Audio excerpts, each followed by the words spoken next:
Can you show mercy and love your enemy?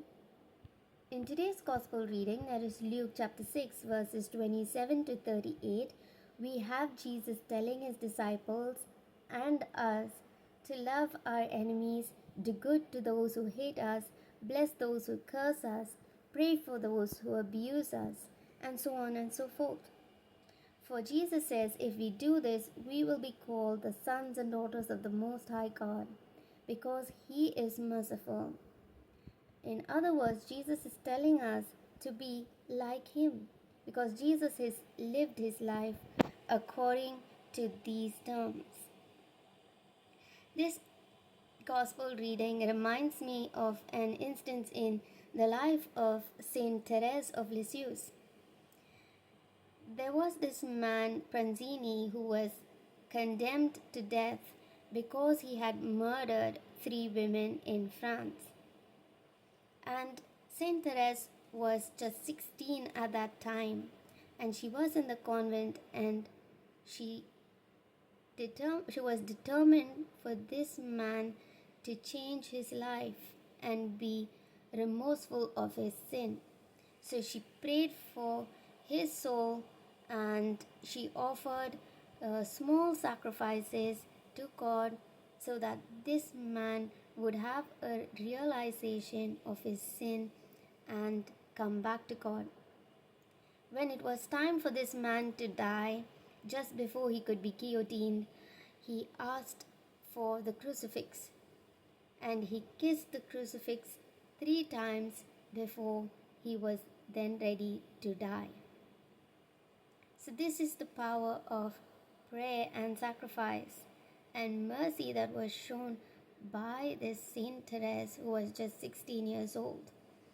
I read of this when I was maybe 7 or 8 years old, and I was so totally disgusted by this man Pranzini, and I was like, no way I could ever even pray or be kind to such a person, because I felt this man deserved to die.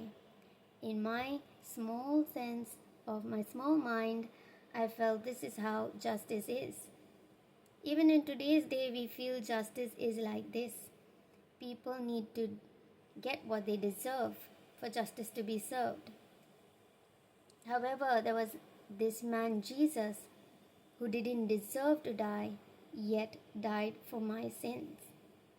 And it took a long time for me to realize that even my sins are equally disgusting to God, because every sin takes us away from God's love and breaks our relationship with God.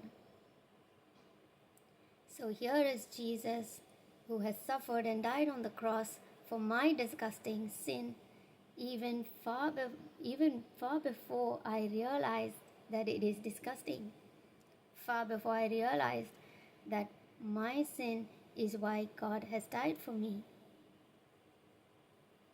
So Jesus has forgiven us on the cross and asked God the Father to forgive all of us before we could even say sorry to God, before we even reach the confessional. All we can do is be like Jesus, so that one day we become like Him. We need to show mercy to those around us because our Father has showed mercy to us first. This word mercy comes from the Latin word misericordia. It is where love meets us in our misery. Mercy is the love we receive when we least deserve it, but we are in most need of it. Jesus has shown this kind of love to us. We are called to do the same.